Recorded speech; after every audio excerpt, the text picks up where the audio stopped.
Hi, in this video I'm going to show you one of the main functions of the Fuseworks craft kiln, fusing glass. I'm also going to show you some fun projects we can make, so get ready to get crafting.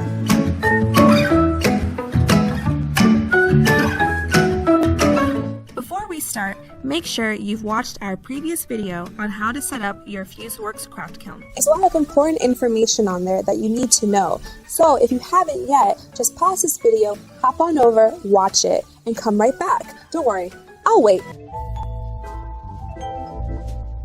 So before we jump into our first project, we need to go over the fundamental styles of fusing and how to achieve them. Like most kilns out in the market, they take a very long time to get to the end result. A lot of them come with a lot of gadgets and gizmos and buttons, and it's like a formula and temperature up, temperature down. It's crazy. But with this kiln, all you have to do is turn the dial to a specific time, and the temperature will rise up and fully fuse your glass. It's that simple. When you set the kiln at 5 minutes, the kiln reaches a temperature around 700 degrees Fahrenheit. Firing the kiln between 5 to 10 minutes, you will reach what is called a tack fuse. That means the glass pieces are stuck together with little change beyond maybe some softening or rounding of the edges. This is typically used for art projects where strength isn't needed like it would on a practical serving dish. At the 10-minute mark, the kiln reaches temperatures of 1100 degrees Fahrenheit. Between 10 to 12 minutes, you will reach what is called a contoured fuse. This means the glass edges are soft and round, yet the project surface retains a degree of dimension. This state gives your project more durability while retaining some of your artistic details. When you reach 15 minutes, the kiln will get around temperatures of 1400 degrees Fahrenheit. At this point, you have reached a full fuse, which means the glass has melted together completely with a smooth surface.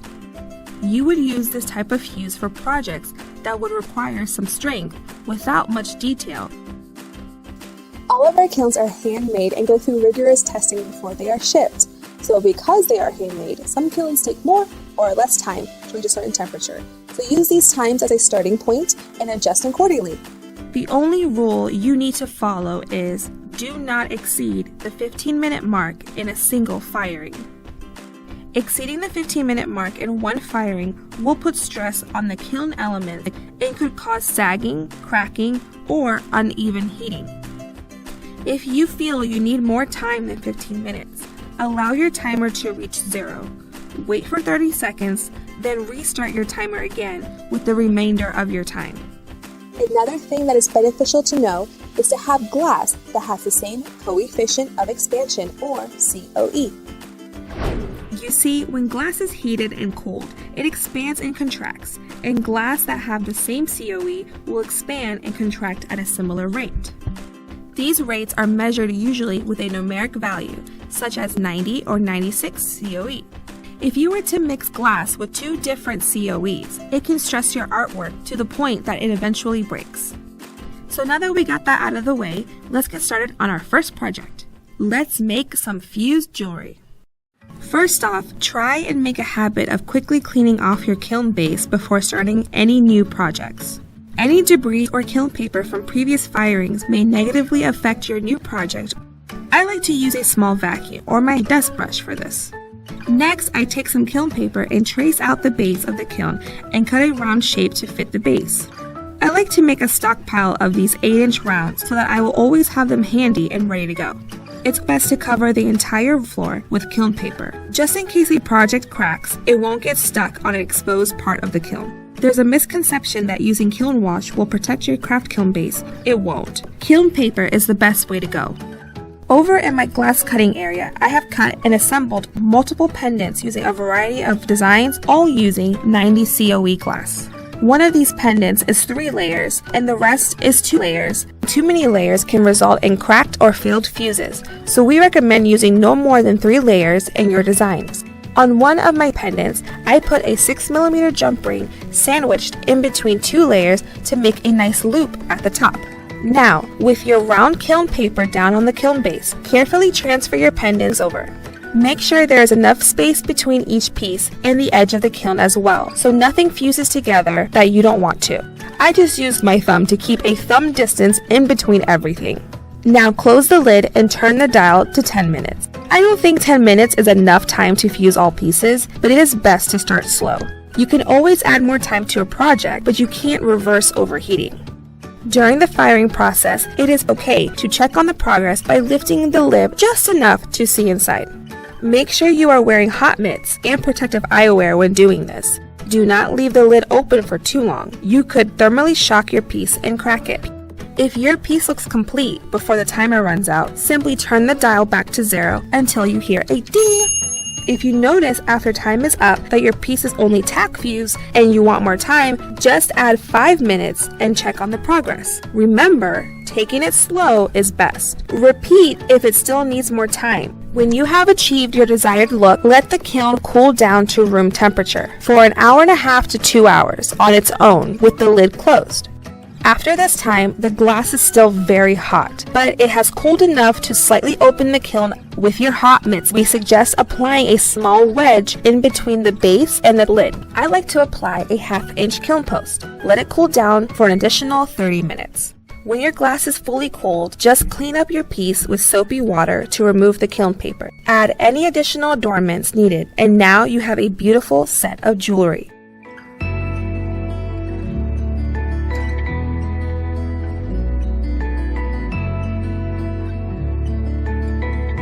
Now, let's talk about using slumping and casting molds. Using slumping and casting molds in the craft kiln isn't impossible, but it does require additional steps compared to a traditional kiln. Most kiln molds are designed for traditional kilns that use slow temperature changes, but the craft kiln is designed for rapid heat. Because of this, the outcome can be inconsistent. To help you avoid damaging your mold, it's best to follow these guidelines. The mold you use cannot be any larger than 6 inches wide or 1.5 inches in height. All molds need to be kiln washed before use. Place down kiln paper in case there is some breakage. For a frit casting mold, place mold on top of 1/2 inch kiln post. This helps the heat evenly distribute from top to bottom. Okay, now we are ready to make some projects. Now follow these instructions very carefully. Clean out your kiln and place your kiln paper around the base. Take your kiln washed mold and fill it with the frit of your choice. Put it in the kiln on top of a couple kiln posts and turn your dial to 5 minutes. Wait until time is up and let the kiln relax for a minute or 2. Then restart the dial for another 5 minutes. Wait another minute or 2, then restart the dial for 5 minutes again for the 3rd time. What we are doing is tempering the mold and preparing it for the quick temperature change. Now turn the dial anywhere between 7 to 10 minutes. Make sure to monitor and check on progress. When the piece is fully fused, let it cool down on its own with the lid closed for about 2 hours. Then slightly open the lid enough to place a wedge in it and let it continue to cool for an additional 30 to 60 minutes. When the piece is fully cooled, remove the mold, clean up with some soapy water, add any additional embellishments, and enjoy. These small cast pieces are great for buttons, jewelry, magnets, and more.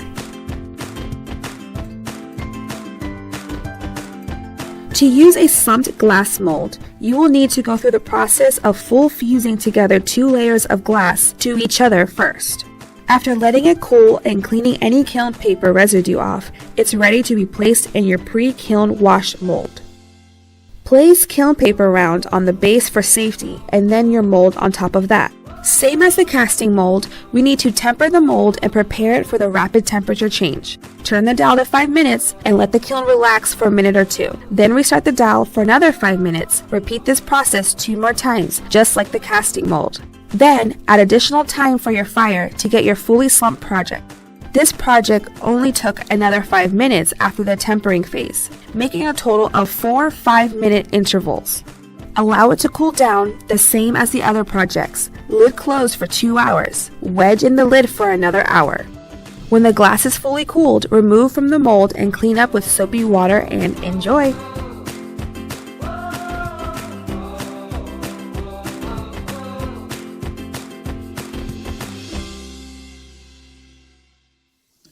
Using glass in the Fuseworks Craft Kiln is so fun and easy. We hope you learned a lot on how to better use this fantastic machine. Don't forget you can create tons of beautiful art projects like coasters and plates and sun catchers and so much more. Be sure to subscribe and ring that bell to stay tuned to our channel where we will show you how to use this craft kiln for way more fun projects. Log on to diamondtechcrafts.com to find more free projects and to find a retailer near you. Tell us in the comments what you plan on making with the craft kiln, and let us know if you learned anything. If there's a particular style of project that you would like to see, let us know and maybe we can do a video on it. I'm so happy you guys enjoyed using the craft kiln. We're happy to show you guys how to use the craft kiln. So get out there, get crafty. I'll see you guys next time.